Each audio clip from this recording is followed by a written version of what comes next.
মার্কিন প্রেসিডেন্ট নির্বাচনে ডোনাল্ড ট্রাম্পের বিজয়ের পর পাল্টে যেতে শুরু করেছে প্রশাসনিক চিত্র। নির্বাচনের আগে যিনি ছিলেন দাগী আসামি, এখন তিনি দেশটির প্রেসিডেন্ট। ক্ষমতা গ্রহণের আগেই মামলা ও অভিযোগ থেকে নিজেকে মুক্ত করতে চাচ্ছেন ট্রাম্প। অভিযুক্ত হলেও পেছানো হচ্ছে সাজা। বেশিরভাগ মামলা এখন ঝুলে আছে সিদ্ধান্তহীনতায়। 2016 সালের মার্কিন নির্বাচনের আগে পর্ন তারকা স্টর্মি ড্যানিয়েলসের মুখ বন্ধ রাখতে $1,30,000 ঘুষ দেওয়ার অভিযোগ ওঠে ট্রাম্পের বিরুদ্ধে। আগামী 26 নভেম্বর এই মামলার রায় ঘোষণার কথা রয়েছে। তবে ট্রাম্পের আইনজীবীদের আবেদনে মামলার সব প্রক্রিয়া স্থগিত রাখে নিউ ইয়র্কের আদালত। আগামী 20 জানুয়ারি ক্ষমতা গ্রহণের পর 4 বছর মেয়াদ শেষ না হওয়া পর্যন্ত মামলার সব কার্যক্রম স্থগিতের দাবি জানানো হয় ট্রাম্পের পক্ষ থেকে।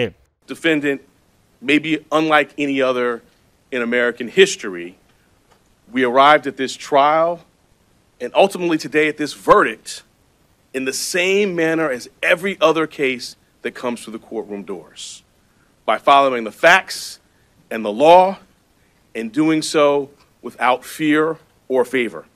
রায় পেছাতে রাজি হলেও ঘুষ দেওয়ার মামলাটি খারিজের বিষয়ে যুক্তিতর্ক উপস্থাপনে 9 ডিসেম্বর পর্যন্ত সময় বেঁধে দিয়েছেন প্রসিকিউটররা। যদিও ট্রাম্প নিজেকে নির্দোষ দাবি করে আসছেন শুরু থেকেই। It is important to bear in mind that although the district attorney's office is indicating that it is willing to stay the proceedings pending the court's resolution of this now new motion based on immunity, বিতর্ক যেন পিছু ছাড়ছে না Republican president Donald ট্রাম্পের। রিপাবলিকানদের সমালোচনার মুখেও mat গেটসকে যুক্তরাষ্ট্রের attorney general হিসেবে নিয়োগ দিচ্ছেন ট্রাম্প। 42 বছর বয়সী গেটসের বিচার বিভাগে কাজ করার কোনো অভিজ্ঞতা নেই। শুধু তাই নয়, যৌনকর্মী পাচার, অসদাচরণ, অবৈধ মাদক ব্যবহার সহ বেশ কয়েকটি অভিযোগে তদন্তের মুখোমুখিও হয়েছিলেন তিনি। এদিকে ট্রাম্প প্রশাসনের বাণিজ্যমন্ত্রী হিসেবে যোগ দিচ্ছেন মার্কিন ধনকুবের হাওয়ার্ড লাটনিক, আর শিক্ষামন্ত্রী হিসেবে নিয়োগ পেতে যাচ্ছেন ওয়ার্ল্ড রেসলিং এন্টারটেইনমেন্টের সহ প্রতিষ্ঠাতা লিন্ডা ম্যাকমোহন। ট্রাম্পের কঠোর অভিবাসন নীতির মধ্যেও ক্যালিফোর্নিয়ার লস অ্যাঞ্জেলস শহরকে অভিবাসীদের অভয়ারণ্য হিসেবে ঘোষণা করা হয়েছে।